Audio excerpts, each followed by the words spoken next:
Subscribe करिए हमारे channel target UP TET CTET को और बेल आइकन को दबाइए। हेलो फ्रेंड्स, स्वागत करती हूँ मैं आप सभी भावी अध्यापक एवं अध्यापिकाओं का आपके अपने channel target UP TET CTET में। दोस्तों, आप लोग के डीएलएड सेकेंड सेमेस्टर में जो आपका सामाजिक अध्ययन विषय है, ये आपका 5वां पेपर है। और दोस्तों, सामाजिक अध्ययन विषय आप सभी को पता है 50 नंबर का होता है। और सामाजिक अध्ययन विषय के अंतर्गत आपको इतिहास, भूगोल, नागरिक शास्त्र आप लोगों ने पढ़ा है और अर्थशास्त्र भी आपको इसमें पढ़ना है। दोस्तों, चलिए बिना किसी देरी के मैं यहाँ पर पूरा सिलेबस डिस्कस करती हूँ। आपका सिलेबस आप लोगों के लिए देखना बहुत जरूरी है कि आपको कितना पढ़ना है इतिहास में, कितना भूगोल में, कितना नागरिक शास्त्र में और कितना अर्थशास्त्र में, क्योंकि ये 50 नंबर का पेपर है और 50 नंबर बहुत मायने रखते हैं, क्योंकि 3 ही पेपर आपके 50 नंबर के होते हैं चारों सेमेस्टर में। आपको पता होगा कि हर एक सेमेस्टर में 3 विषय जो आपके 2 मेन एजुकेशनल होते हैं और एक सामाजिक अध्ययन, यही तीनों 50-50 नंबर के होते हैं। तो यहाँ पर सामाजिक अध्ययन विषय का सबसे पहले क्लास में हम सिलेबस देखेंगे, इसके बाद एक एक चैप्टर हम लोग शुरू से पढ़ेंगे। तो चलिए स्टार्ट करते हैं। सबसे पहले सामाजिक अध्ययन में देखिए, भारतवर्ष में प्रथम साम्राज्य की स्थापना मौर्य काल, गुप्त काल, वर्धन वंश, यानी कि इसमें चाहे मौर्य काल हो, गुप्त काल हो, वर्धन वंश हो, इन सभी में कौन कौन से राजा हुए हैं, कौन कौन से राजाओं ने कौन कौन से कार्य करवाए, कौन कौन से इमारतें बनवाई, कौन कौन से युद्ध लड़े, इसके अलावा उनकी क्या क्या उपलब्धियां थी, हर एक चीज के विषय में आपको पढ़ना है और अच्छे से याद करना है, चाहे वो मौर्य काल हो, गुप्त काल हो, वर्धन वंश हो।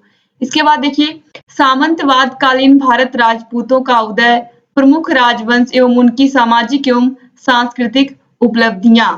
दोस्तों, अब आपको इतिहास में इससे आगे बढ़ेंगे तो दक्षिण भारत के प्रमुख राजवंश चालुक्य वंश, पल्लव, चोल, राष्ट्रकूट एवं उनकी सामाजिक एवं सांस्कृतिक उपलब्धियां। तो यहाँ पर जो दक्षिण भारत के प्रमुख राजवंश थे, उन सभी के विषय में आपको पढ़ना है कि इनका चाहे चालुक्य वंश हो, पल्लव वंश हो, चोल वंश हो, राष्ट्रकूट हो, इन सभी के प्रवर्तक कौन थे, या इन सभी राजवंश के पहले शासक कौन थे, कौन कौन से युद्ध लड़े थे, इसके अलावा कौन कौन सी इमारतें बनवाई थी, कौन कौन से इन्होंने प्रसिद्ध सिक्के चलवाए थे, इन सभी के विषय में यहाँ पर आप पढ़ेंगे। इसके बाद देखिए, अरब में इस्लाम धर्म का उदय, भारत में इसका आगमन व प्रभाव, तुर्क आक्रमण, मोहम्मद बिन कासिम, महमूद गजनबी, मोहम्मद गोरी के आक्रमण व उनका प्रभाव। आप सभी को पता है कि भारत में इस्लाम धर्म का आगमन और किस तरीके से देश में पहले मुस्लिम या इस्लाम धर्म का शासन था, आप सभी को पता है। तो यहाँ पर देखिए, सबसे पहले किस तरीके से तुर्क आक्रमणकारी आए भारत में, चाहे वो मोहम्मद बिन तुगलक हो, कासिम हो, महमूद गजनबी या मोहम्मद गोरी हो, इन सभी ने किस तरीके से देश पर आक्रमण किया और किस तरीके से यहाँ की जो इमारतें थी उनको छत विछत किया। इसके अलावा यहाँ पर इनके आने से भारत में सांस्कृतिक रूप से, सामाजिक रूप से किस तरीके से परिवर्तन आया देश में, और कौन कौन सी घटनाएं हुई, इन्होंने कौन कौन से युद्ध लड़े, इन सब के विषय में आप विस्तार से पढ़ेंगे इस्लाम धर्म के उदय में। अब इसके बाद है सल्तनत कालीन भारत, दिल्ली सल्तनत स्थापना एवं सुदृढ़ीकरण, दास या गुलाम वंश, खिलजी वंश, तुगलक वंश, दक्षिण में बहमनी व विजयनगर राज्य की स्थापना, सल्तनत का विघटन, मंगोल आक्रमण व उसका प्रभाव, तैमूर व चंगेज खां, सैयद वंश व लोधी वंश, इन सभी के विषय में आप विस्तार से पढ़ेंगे। इसके बाद सल्तनत कालीन उपलब्धियां, प्रशासनिक, सांस्कृतिक, कलात्मक, साहित्यिक, आर्थिक, सल्तनत कालीन समाज, भक्ति आंदोलन व सूफी मत। भक्ति आंदोलन, दोस्तों यहाँ पर जो भी सूफी संत हुए हैं, जैसे कबीरदास, रहीम, सूरदास, इन सभी के विषय में आप पढ़ेंगे विस्तार से यहाँ पर, और सूफी संतों के विषय में पढ़ेंगे, इन्होंने कौन कौन से आंदोलन चलाए थे, भक्ति आंदोलन किस तरीके से चले थे, इन सभी के विषय में भी आपको यहाँ पर पढ़ना है। अब इसके बाद यहाँ पर देखिए, भूगोल विषय में आपको क्या क्या पढ़ना है। देखिए, सूर्य, पृथ्वी, चंद्रमा व प्राकृतिक शक्तियों का मानव जीवन पर प्रभाव, चंद्रमा की कलाएं, चंद्र ग्रहण, सूर्य ग्रहण, ये सभी आपको विस्तार से मैं पढ़ाऊंगी जब क्लासेस इसकी स्टार्ट होंगी, कल से ही स्टार्ट होंगी। इसके बाद देखिए, पृथ्वी के प्रमुख परिमंडल, स्थल मंडल, वायुमंडल, जल मंडल और जीव मंडल, इनसे हमेशा क्वेश्चन एग्जाम में पूछता है, हर साल पूछता है और इस साल भी पूछेगा। तो ये जो यहाँ पर चैप्टर है पृथ्वी के प्रमुख परिमंडल, स्थल मंडल, वायुमंडल, जल मंडल और जीव मंडल, इन सबसे क्वेश्चन आता है। इसके बाद स्थल मंडल में देखिए पृथ्वी की आंतरिक संरचना, सेल के प्रकार के विषय में हम पढ़ेंगे। फिर धरातल के रूप बदलने वाले कारक, आंतरिक, पटल, विरूपणी बल, आकस्मिक बल, वलित पर्वत, ज्वालामुखी पर्वत, भूकंप, प्रकार एवं प्रभावित क्षेत्र, इन सभी के विषय में हम पढ़ेंगे। फिर है बाह्य बल, अनाच्छादन, अपक्षय, अपर्दन एवं इनसे बनने वाली भू आकृतियां। इसके बाद आगे है वायुमंडल संगठन व संरचना, तापमान, वायुदाब पेटियां, वायुमंडल की आर्द्रता। फिर है पवन के प्रकार, अस्थाई व अस्थाई, व्यापारिक पवने, पछुआ, ध्रुवीय और मानसूनी पवने, चक्रवात एवं प्रति चक्रवात के विषय में भी हम पढ़ेंगे आपके भूगोल विषय में। इसके बाद लास्ट चैप्टर यहाँ पर जलमंडल, समुद्र व उसकी गतियां, समुद्री धाराएं तथा उनका तटवर्ती क्षेत्रों पर प्रभाव, ज्वार और भाटा। ज्वार भाटा भी बहुत ही इंपॉर्टेंट है। अब यहाँ पर देखिए इसके बाद नागरिक शास्त्र से किस तरीके के क्वेश्चन आएंगे और कौन कौन से चैप्टर आप लोगों के लिए इंपॉर्टेंट है। हमारा संविधान, हमारा संविधान, ये जो चैप्टर है ये बहुत ही इंपॉर्टेंट है। संविधान किसे कहते हैं, संविधान के गठन की भूमिका, संविधान का गठन, संविधान की प्रस्तावना एवं विशेषताएं, नागरिकता, मौलिक अधिकार, मौलिक कर्तव्य। दोस्तों हमारा संविधान में संविधान किसे कहते हैं, संविधान के गठन की भूमिका क्या है, आप सभी को पता है कि हमारा जो संविधान है हमारे देश का वो 26 जनवरी 1950 को लागू हुआ था और तभी से हमारे देश में सभी प्रकार के नियम कानून हमारे देश के संविधान के हिसाब से ही चलते हुए आ रहे हैं।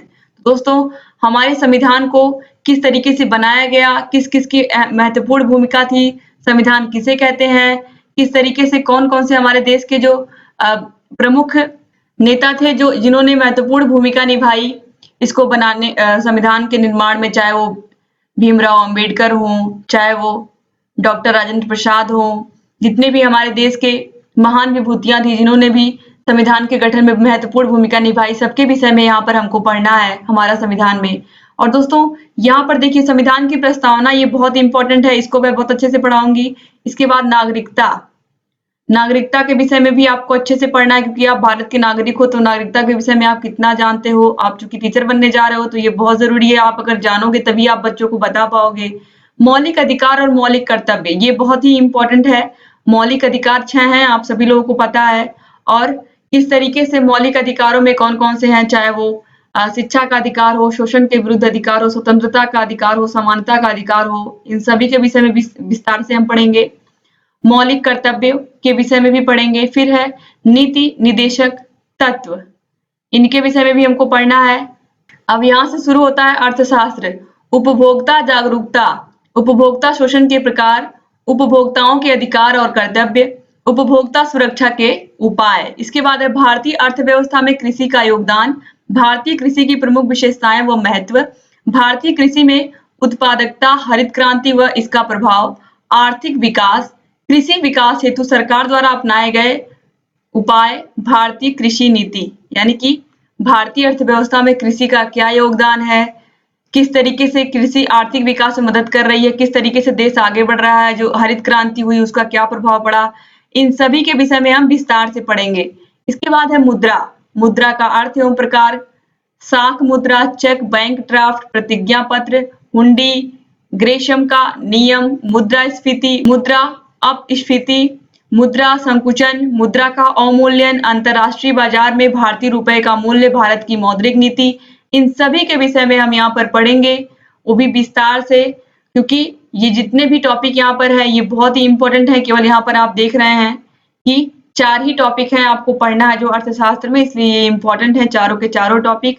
अब यहाँ पर लास्ट टॉपिक जो आपको पढ़ना है अर्थशास्त्र में वो है भारत का औद्योगिक विकास। औद्योगिक विकास से मतलब जो कल कारखाने देश में लगते हैं, अलग अलग फैक्ट्रियों में अलग अलग सामान बनते हैं, किस तरीके से देश में इन सब फैक्ट्रियों का विकास हुआ है, जो प्रमुख उद्योग चाहे वो लघु उद्योग हो, कुटीर उद्योग हो, इन सभी के विषय में आपको पढ़ना है। लघु उद्योग, कुटीर उद्योग, किस तरीके से लोग अपनी आजीविका चला रहे हैं छोटे छोटे उद्योग करके, और किस तरीके से भारत की संस्कृति को विदेशों में भी पहुंचा रहे हैं, तो इसके विषय में भी हम पढ़ेंगे। इसके बाद भारत की नई औद्योगिक नीति, बहुराष्ट्रीय कंपनियां, इन सभी के विषय में हम यहाँ पर आपके सामाजिक अध्ययन विषय में पढ़ेंगे। और दोस्तों उम्मीद करती हूँ मैं कि आपको ये पूरा सिलेबस बहुत ही अच्छे से समझ में आया होगा, और जब मैं क्लास लूंगी आप लोगों की, तभी भी आप लोगों को बहुत बढ़िया से समझ में आएगा। इस पर हम लगातार इतिहास, भूगोल, आप लोग का नागरिक शास्त्र और अर्थशास्त्र की क्लासेस लेंगे।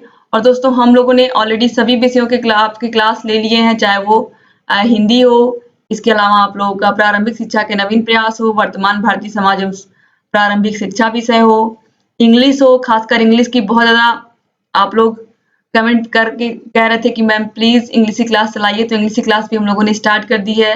तो आप लोग लगातार ऐसे ही देखते रहिए। और दोस्तों अगर अभी तक आपने हमारे चैनल को सब्सक्राइब नहीं किया तो प्लीज सब्सक्राइब कर लीजिए, क्योंकि हम लोग आपको डीएलएड में भी कंप्लीट पढ़ाएंगे सारे सेमेस्टर। इसके अलावा आगे चल के आपको UP TET, CTET, super TET सबकी प्रिपरेशन करवाएंगे। तो दोस्तों आप लोग लगातार ऐसे ही हमसे जुड़े रहिए, और आपको जहां कहीं भी कोई भी प्रॉब्लम है, किसी भी प्रकार का स्टडी से रिलेटेड कोई भी दिक्कत है, तो आप लोग कमेंट बॉक्स में कमेंट करके हमें बताइए। हम आपकी सभी समस्याओं को दूर करेंगे और आपके सभी डाउट्स को भी क्लियर करेंगे। तो आप लोगों को कहीं भी किसी भी प्रकार की कोई भी समस्या है तो कमेंट बॉक्स में कमेंट करना मत भूलिएगा।